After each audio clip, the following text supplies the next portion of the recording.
Mahasankarshana in the spiritual sky.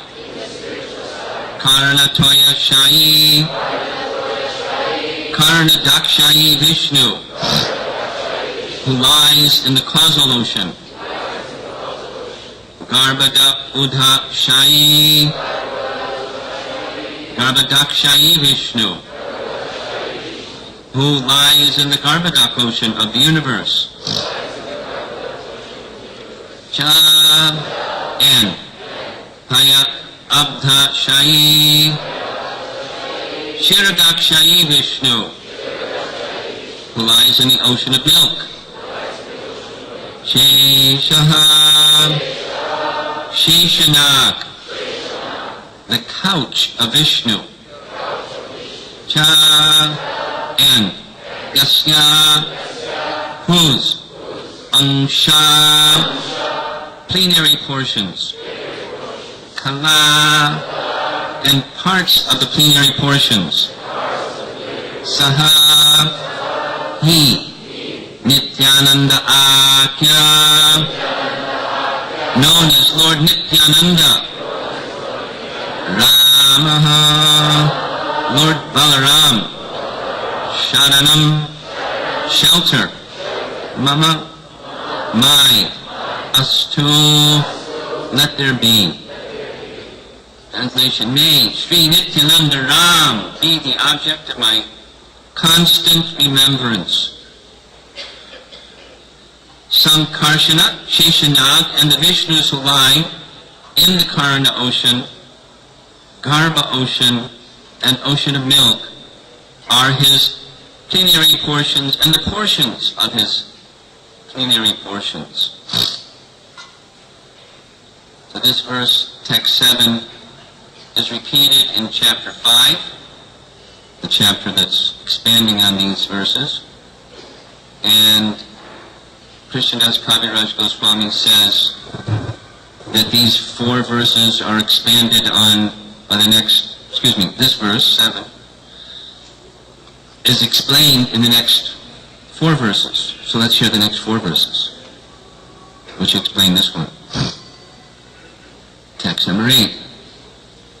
I surrender unto the lotus feet of Sri Nityananda Ram, who is known as Sankarshana, in the midst of the Chatur Vyuha, brackets consisting of Vasudeva, Sankarshan, Pradyumna, and Aniruddha. He possesses full opulences and resides in Vaikuntha Loka, far beyond the material creation. Text 9. I offer my full obeisances unto the feet of Sri Nityananda Ram, whose partial representation, called Karana Dakshayi Vishnu, lying on the Karana ocean, is the original Purusha, the master of the illusory energy and the shelter of all the universes. 2 more. Text 10. I offer my full obeisances unto the feet of Sri Nityananda Ram, a partial part of whom is Garbhadakshayi Vishnu. From the navel of Garbhadakshayi Vishnu sprouts the lotus that is the birthplace of Brahma, the engineer of the universe. The stem of that lotus is the resting place of the multitude of planets. And text 11. I offer my respectful obeisances unto the feet of Sri Nityananda Ram, whose secondary part is the Vishnu lying in the ocean of milk. That Shiradakshayi Vishnu is the super soul of all living entities and the maintainer of all the universes. Sheshanag is his further subpart.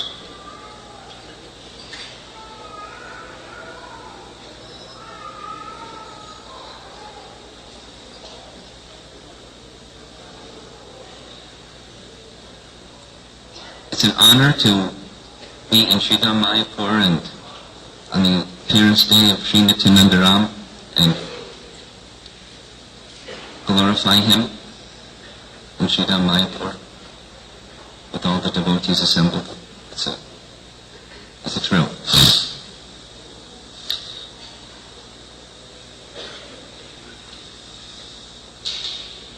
Krishnadas Kaviraj Goswami, the author of Chaitanya Charitamrita, and Vrindavan Das Thakur, the principal biographer of the life of Chaitanya Mahaprabhu, the Vyasadeva of Gaura's pastimes, both have very special appreciation for Lord Nityananda for many reasons. They were directly his disciple, and they understood his position. And as we hear in Chaitanya Charitamrita, the special appreciation that was afforded to Krishnadas Kaviraj because of his not making the mistake, which means we shouldn't make the same mistake, of appreciating Lord Chaitanya, but in a lesser way minimizing or not appreciating equally Lord Chaitanya.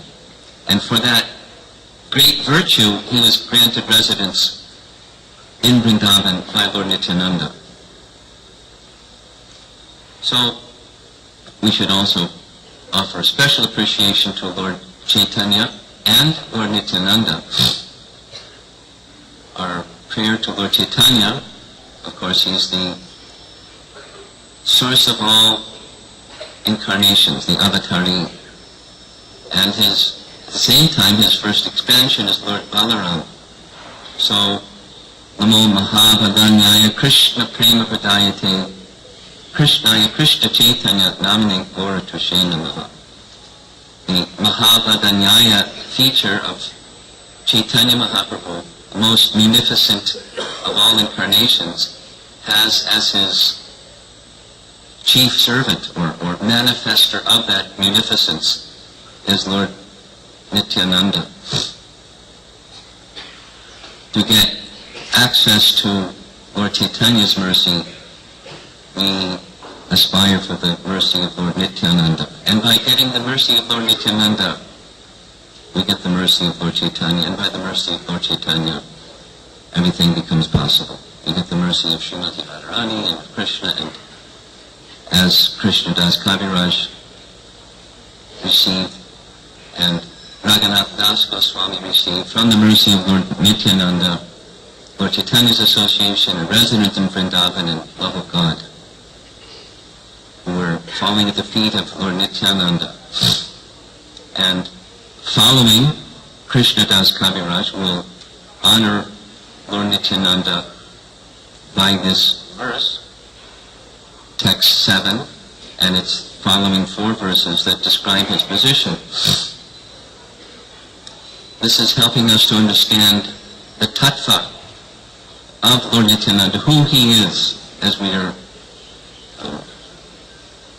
honoring him on his appearance day, or as we approach him in our regular 364 other days of the year devotional service, to appreciate just who he is. So these 5 aspects of Lord Nityananda, or non-different than Lord Nityananda, is Lord Balaram. So to honor Lord Nityananda, Krishna Das Kaviraj is honoring Lord Balaram, because Lord Nityananda and Lord Balaram are non-different. So these 5 features are mentioned.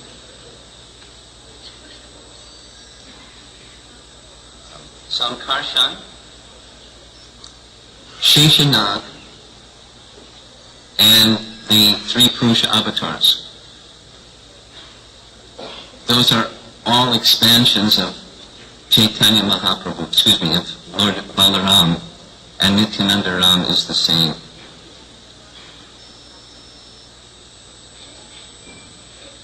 Now the 3 Purusha avatars are specific for the purpose of the cosmic manifestation. And just some appreciation from Sri Brahma Samhita that mirrors or complements or transparently expresses the same thing as these very long, elaborate verses explaining these 4 verses. The spiritual world is also manifest by Lord Ananta. In the 2nd verse of Sri Brahma Samhita, Sahasra Patram Kamalam Gokulakim Mahatpadam Tat Karnikaram Tat Dhamma Tat Ananta Amsha Sambhavam. There is described that verse 2 and 3 are describing Goloka. And the spiritual world of Goloka is manifested by Ananta, or Ananta Angsha, a part. Bhaktisiddhanta translates it as the infinitary aspect. The infinitary aspect, what's that? Lord Balaram. And here in this verse it's Sankarshan, and in the chapter 5, Sankarshan and Balaram are interchangeable terms, or the same. Now, we commonly hear from Prabhupada, Krishna expand. These aren't chronological events, but they're ontological events. Krishna expands as Balaram. Balaram expands as Sankarshan. Sankarshan expands as the rest of the chapter Vyuha. Just as it said in this other text, he's in the center of the chapter Vyuha. He, from Sankarshan, expands the other, Vasudev, Pradyumna, Aniruddha.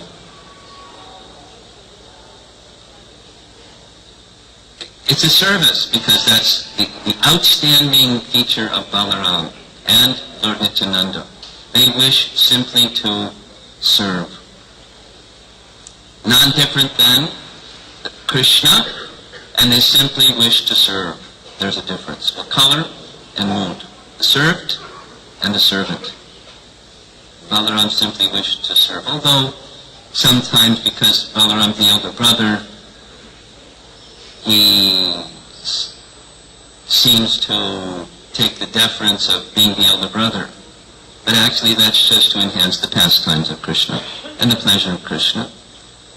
Like the marriage of Rukmini, Balaram had a different idea, and Krishna had a different idea, and Krishna won. It's Leela. But the mood is the mood of service, always. And that therefore the spiritual world is manifest by Lord Balaram. We sometimes hear expressed in a Sandhini Sambit and Vladini potencies. So Balaram has these potencies also. He's none different than Krishna. And so through his, we can say, Sandhini potency, Goloka is manifest. And by his expansion, as Garbhadakshay Vishnu, Shiradakshay Vishnu, and Karanadakshay Vishnu, by his expansion, the spiritual world is manifest. The material world, the whole cosmic manifestation is manifest. The basis and support in the rest of them all is Balaram. And why? He is simply interested in one thing, service. The desire of Krishna is his desire. That's called love. His love is in that mood of loving service. And all living entities imbibe their constitutional nature of being servants of the Supreme Personality of Godhead from that original service mood of Lord Balaram. So we have an intimate connection with him. We're assisting him who's assisting Krishna in fulfilling Krishna's desires. That mood of service is very powerful and very wonderful. In chapter 5, the details of the distinctions between the function of Shiradakshay, Karanadakshay Vishnu, it's mentioned.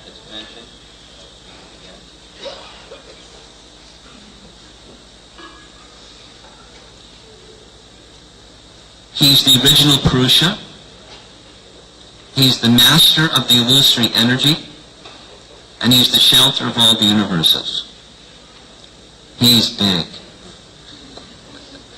The number is given in the chapter. The size of this small universe is 4 trillion miles. That's the diameter, equal in 2 directions. And this is a small one. And he's the shelter of them all. He's big. And Garbhadakshay Vishnu is not small. He fills up half the universe from his perspiration. And Shiradakshay Vishnu is small. He's smaller than the smallest. Because the Vedic definition of an atom is the smallest divisible particle of matter, and he's smaller than that. And he's simultaneously doing bigger than the biggest and smaller than the smallest. It's not like he's vacillating back and forth between the two. Sometimes big, sometimes small. In fact, the 3 entities are one entity. They're transcendently serving the interest of the Supreme Personality of Godhead, Krishna.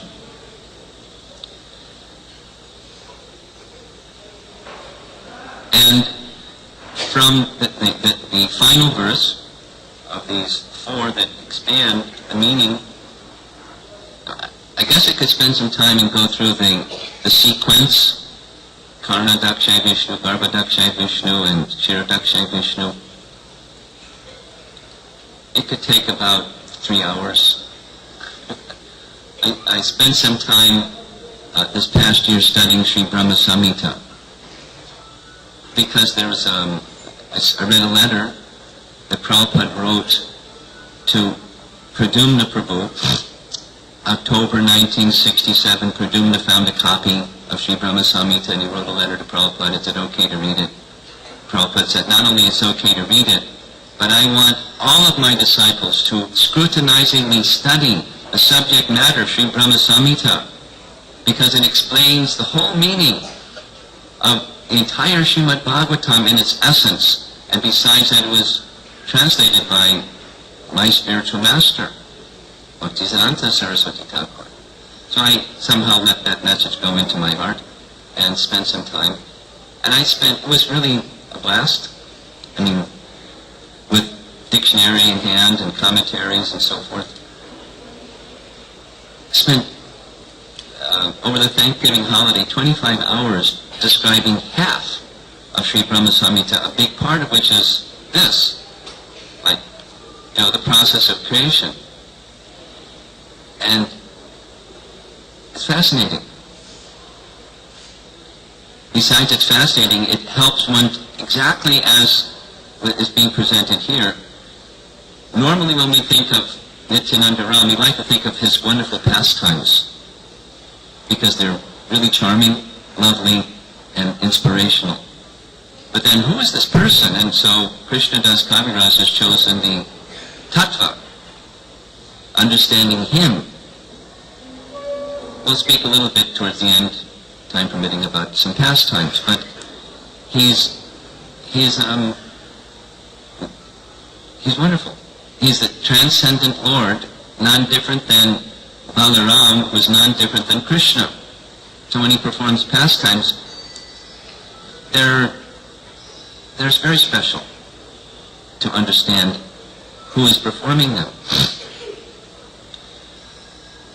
So I think I'll spend a little bit of time just describing Brahma Samhita verse 3, because it connects with who is Lord Chaitanya and who is Lord Nityananda. On our Nrsimha altar, to the left and to the right below Lord Nrsimhadev, there are some brass plates. They're called yantras. Yantra, we know from Bhagavad-Gita, means machine. Yantra Rudhani Maya, the living entity is situated as if on a machine made of the material energy. So the machine moves, we move. The body walks across the floor, the soul goes with the body. But it's the machine that's moving, not the soul that's moving. So yantra in this case is a device for meditation that apparently Lord Brahma utilized, because he's describing this yantra that, similar to the verse that I just read from text 2, Sahasra Patram Kamalam, thousands of petals, Patram. The Goloka is shaped like that. And then the inner portion, I'll just do it quickly, is shaped like a hexagon. Hexagon means 6 sides. Like this, this, this, and this. You take triangles and invert them, connect the corners, you get a hexagon. And the inscribed along that hexagon is a mantra. In the center of the mantra is the bija syllable clean. And then on each of the 6 sides are other portions of that Gopal mantra. And the mantra indicates Krishna's abode, and Krishna and Radha are at the center of Krishna's abode, naturally. And then surrounding that hexagon, where it's Krishna's abode, indicated by the mantra, are petals. And the petals, it says, are the abodes of the gopis. And there's tens of thousands, there's lots of gopis. And along with the gopis, then there's abodes of the other associates of Krishna, and that's Goloka. And then outside of Goloka is Svetadvip. Svetadvip is part of Goloka. There's the inner portion, Braja, and then there's the outer portion, where it's a quadrangular portion in Bhaktisiddhanta's language. That means 4 sides. And the abodes of Vasudeva, Sankarshan, Pradyumna, and Aniruddha are situated there. And therein are Mathura and Dwarka. That's the spiritual world. And in Dwarka, Vasudeva, Sankarshan, Pradyumna, and Aniruddha are there. And in Mathura, they're there. But then there's another part of that Svetadvip, which Bhaktisiddhanta Saraswati Thakur especially gives attention to. And he says that there's some things that are in that Svetadvip portion which are of color, yellow, red, blue, and white. The Yuga avatars have their residence there, and Chaitanya Mahaprabhu has his residence there. And he goes through this explanation to say that, well, one might think the outer portion is less important than the inner portion, kind of like suburbs of a city. It's like, okay, but what's important is the city. But he makes the point, no, that's a wrong way of thinking, because the Svetadvip portion makes Goloka, or Braja, complete. He says the opposite. Otherwise, it's incomplete. Meaning, Krishna's desire, we know this is the purpose of the Lord Chaitanya. Krishna's desire to experience the love of Radha, which is unfulfilled unless he takes the mood of Radha. And that's Svetadvip. And then there's Lord Nityananda, who assists Lord Chaitanya to assist Gauranga Mahaprabhu to experience the love of Radha. That's his bhav. He just wants to help him experience that love. That's his transcendental mood. And all of what he does is like that. So that's Svetadvip, and that's the spiritual sky. And so in the yantra configuration, there's the mantra, the petals, the abodes of, it's the spiritual world. And there's people in the spiritual world. There's loving devotees with Radha and Krishna in the center.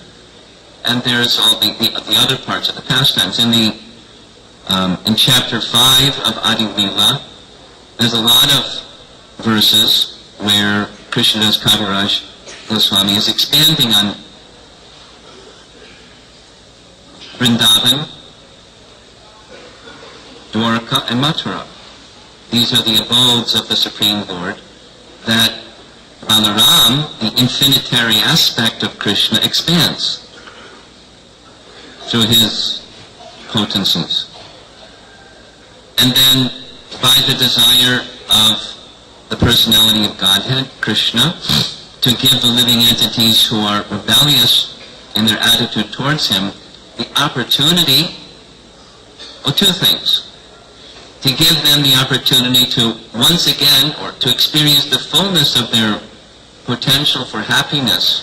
It's compassion for the living entities, and also compassion for the external energy.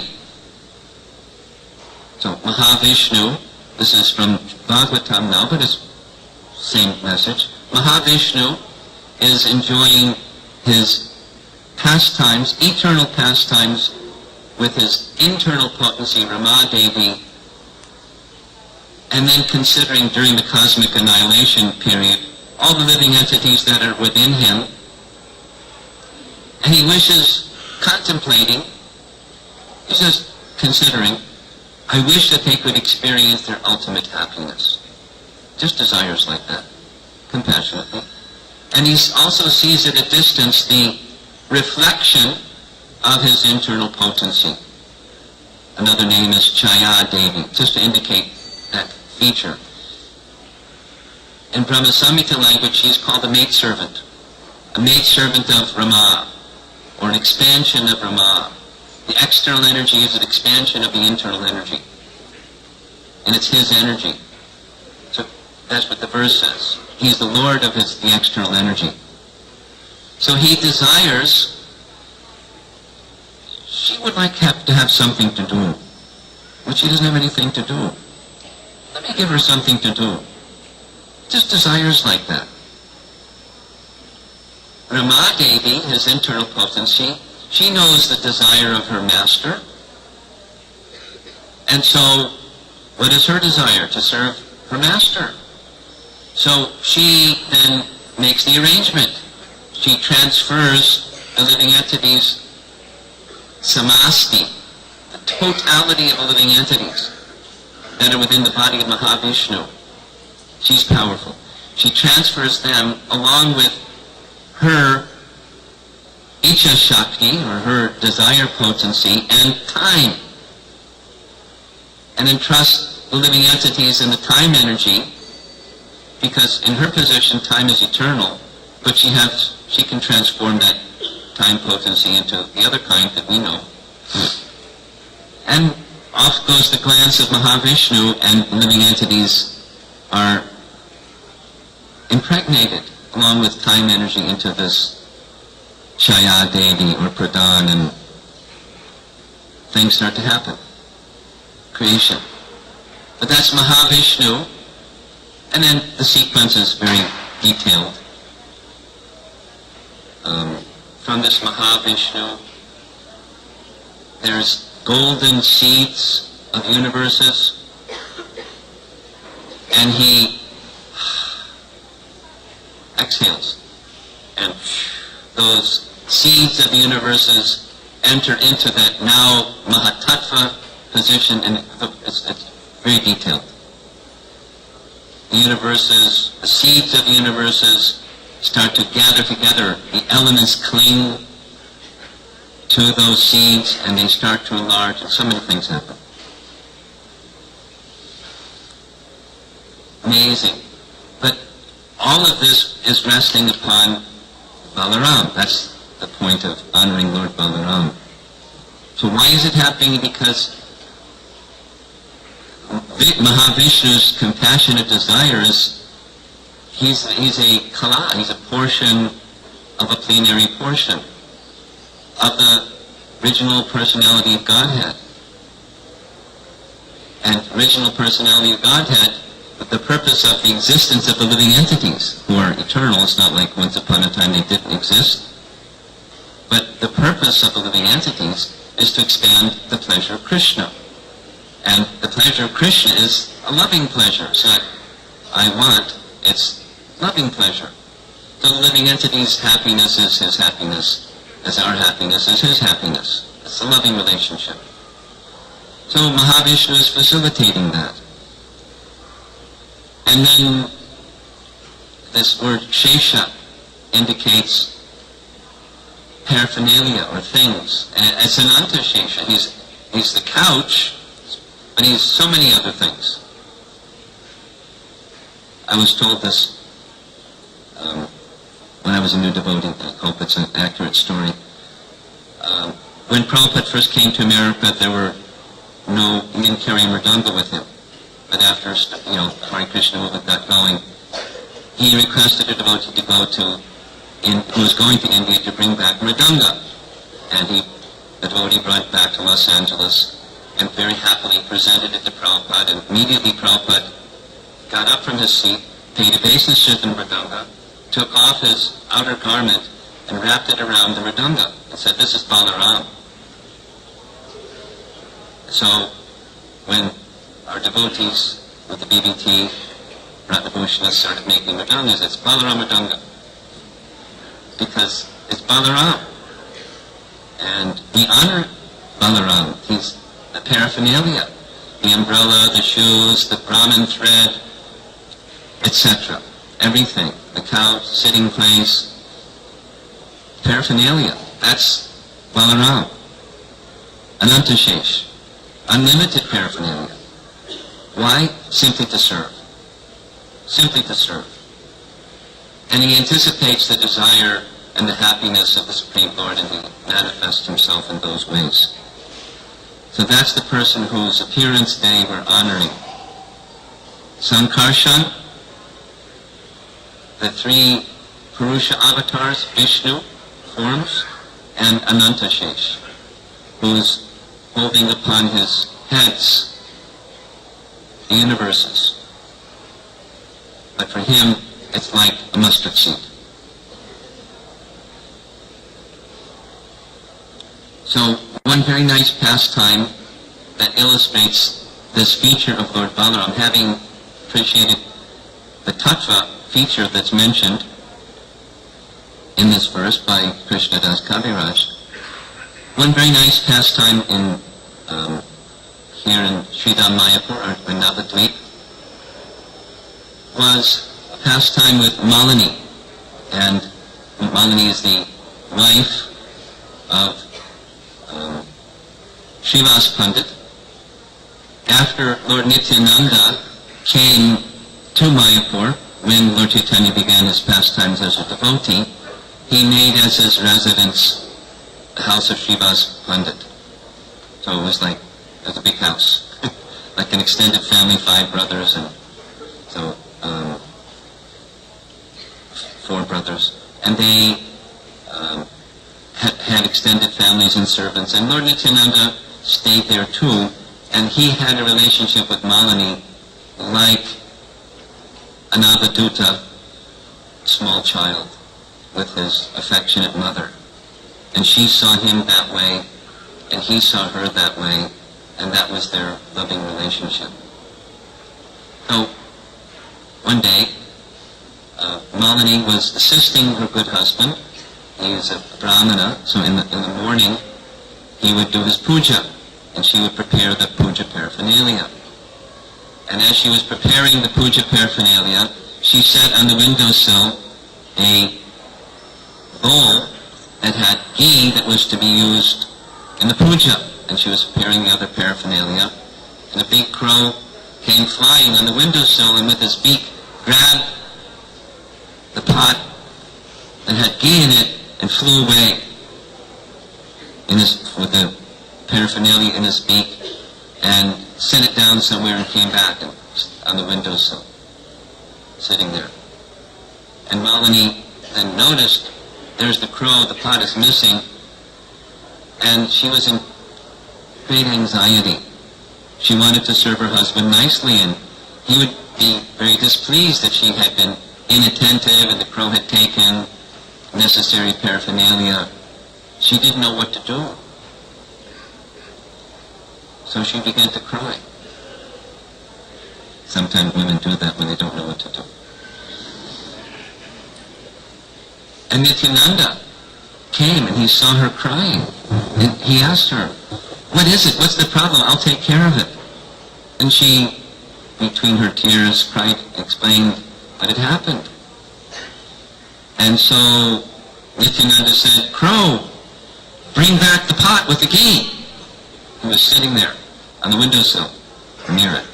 So he flew away, and in his beak, he brought back and put it right in front of Malini. And she stopped crying, and she fell to the ground in ecstasy.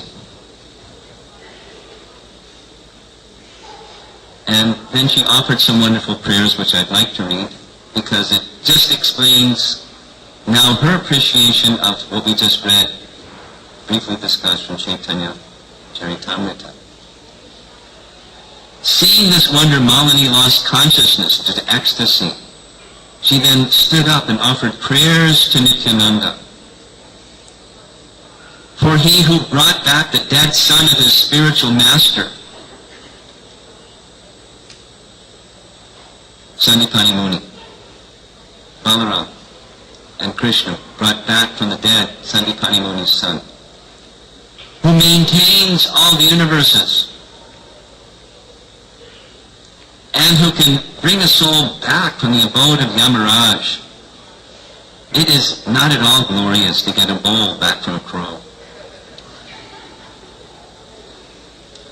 For he who holds innumerable universes on his head, and yet does not feel their weight, and he whose holy name destroys one's nescience that has no beginning, what is the wonder that he brings a bull back from a crow? Bhaktisiddhanta's commentary makes the references where the glories of the holy name having the power to destroy all karma and sinful reactions for unlimited amounts of time. He whose name has such power. And the descriptions in the Bhagavatam where Ananta, Shesha, is holding universes upon his hoods. Malini, while being simple, was obviously very learned. And on the one hand, she was able to glimpse his transcendental nature. On the other hand, the affinity of love was so strong that would just get eclipsed.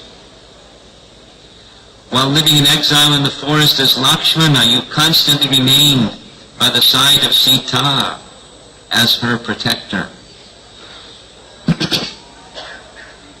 For you, who destroyed the entire family of Ravana by your arrows, what is the glory of bringing a bull back from a crow? After realizing your power and glories, Yamuna Devi previously offered prayers at your lotus feet. She who many people take their sacred bath to get sanctified, she's offering prayers to you. What's the difficulty bringing a bull back from a crow? He who possesses the power to maintain the 14 worlds, what is the glory of bringing a bull back from a crow? Still, your activities are not insignificant. Whatever you do is eternal and confirmed by the Vedas. So Nityananda smiled and he changed the mood, saying, I will eat. And Malini was very happy, and her motherly feature, she just went and got something to eat. In the same chapter, it's later described. Once he was at the house of Chaitanya Mahaprabhu, Nimai Pandit, and he similarly said to Mother Sachi, I want to eat. So she brought him 5 sandesh. So he immediately ate one and threw the other 4 on the floor in his madness of ecstasy. And she then asked him, why did you do that? Then I won't be able to feed you. So somehow she found him in another place and he was sitting there eating them. She said, how did you do that? She said, well, I didn't want to displease you. And she was marveling at this display, because they were over there and he was over there, and suddenly they're in his hand. But he didn't, to not displease Mother Sachi, he retrieved them somehow mystically, without going there. That's the point. In his pastimes here in Navadvip Dham, he exhibited his avadut nature, anyway, he walked into the,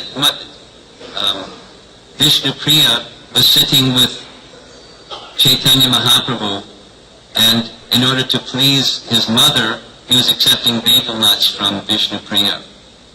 And Lord Nityananda came in and saw the scene, and he became ecstatic, and he took off all his clothes and put them on his head like a turban. Lord Chaitanya said, why are you doing this? This isn't proper. Put your clothes on. And every time Lord Chaitanya said something, he would give an answer that was totally disconnected from what Lord Chaitanya said. Finally, Lord Chaitanya just grabbed him and took the clothes, put his clothes on. Then he ate something. He exhibited pastime like a madman. But it was his whole life, and then and on when Chaitanya Mahaprabhu accepted sannyas and everything, was simply to enhance the pleasure of Chaitanya Mahaprabhu, and Chaitanya Mahaprabhu gave him this wonderful service of not coming with the devotees to Puri every year and staying along with a number of associates, another group of madmen, to widely distribute the holy name. And that section of Chaitanya Bhagavat is fabulous. As they were going back to Navadvip or to Bengal, they were in such a mad state of ecstasy they didn't even know in what direction they were going. And they would go for days in a certain direction and ask people, which way to Navadvip? Oh, you're heading in the wrong direction. They just madly went in that other direction, and then the other direction, and the other direction.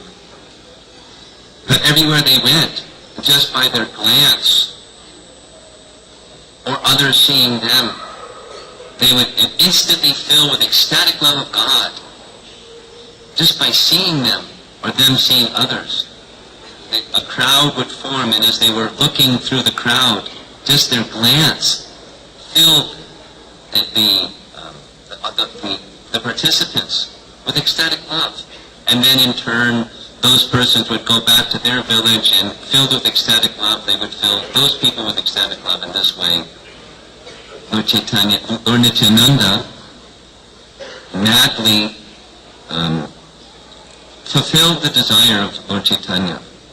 His happiness knew no limits, to give the ecstatic love of God to the chanting of the holy name. And this is Lord Nityananda. So if we can somehow get the mercy of Lord Nityananda, even if we don't understand what this verse says, just somehow get the mercy of Lord Nityananda. What to speak of, appreciate who he is as Krishna Das Kaviraj appreciates. He was equally ecstatic, and what to speak of Vrindavan Das Thakur. His glorifications of Lord Nityananda were like Lord Nityananda. He didn't really mind if the reader didn't understand his ecstasy. He just expressed his ecstasy. Ecstatic devotee. Appreciating who is Lord Nityananda and the mercy of Lord Nityananda.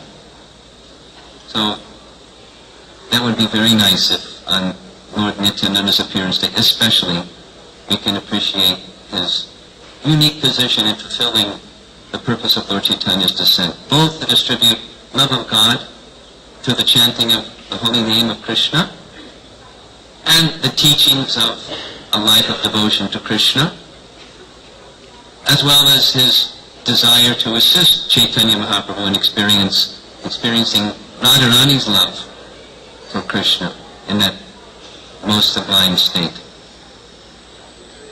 Hare Krishna. Shri Nityananda Ram ki jai.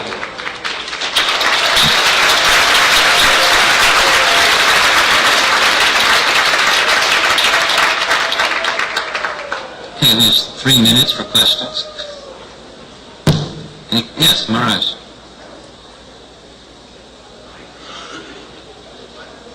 Just a technical question. Technical question. You mentioned about the seeds coming out of Mahavishnu. Yeah. And you said something about the elements form around them. Yeah. They cling, according to the language of Bhaktisiddhanta Saraswati, it's stages, but they start to cling. He uses conglomerate. But they cling to the seeds. Then there's another step. Want the other step technical? Along with the elements, when the elements separate, there's presiding deities of those elements. This is before there's demigods in the universe, because there's no universe. Primordial demigods. You'll find at the end of chapter 5 in Canto 3, the demigods pray to Mahavishnu, help! We're not able to do our work. So then the beginning of chapter 6, Mahavishnu, hearing the prayers of the demigods, expands as Kshirodakshai Vishnu.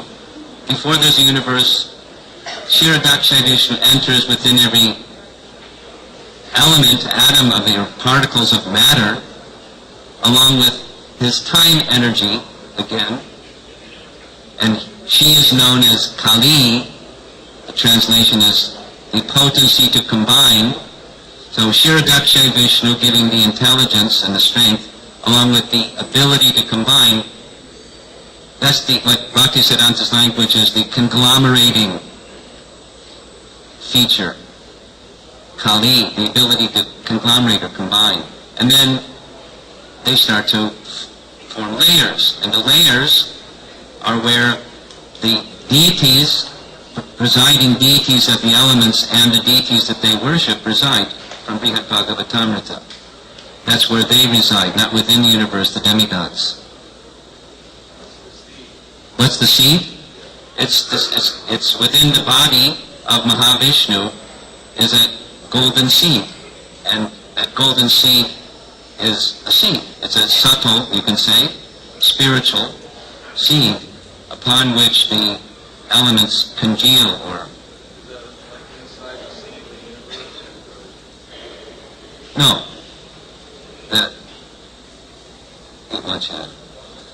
His question is, inside the seed are the universes. No, I mean, is there each seed? I always thought each seed was like was a universe that expands.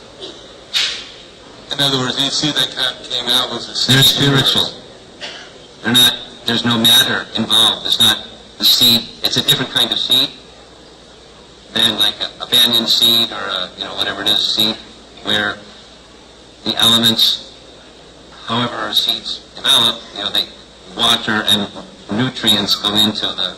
So it's subtle. It's fully spiritual within the body of Mahavishnu. Each seed doesn't represent a different universe. Yes, each seed represents a different universe, but it's the spiritual dimension of that universe that's yet to happen that goes then zoom into the Mahatattva, and the elements then start to cling, and then they start to organize. So the seed is the potency from which the universe... Yes. What time are you supposed to end? 8 o'clock? It's 8 o'clock. Thank you all very much. Srila Prabhupada.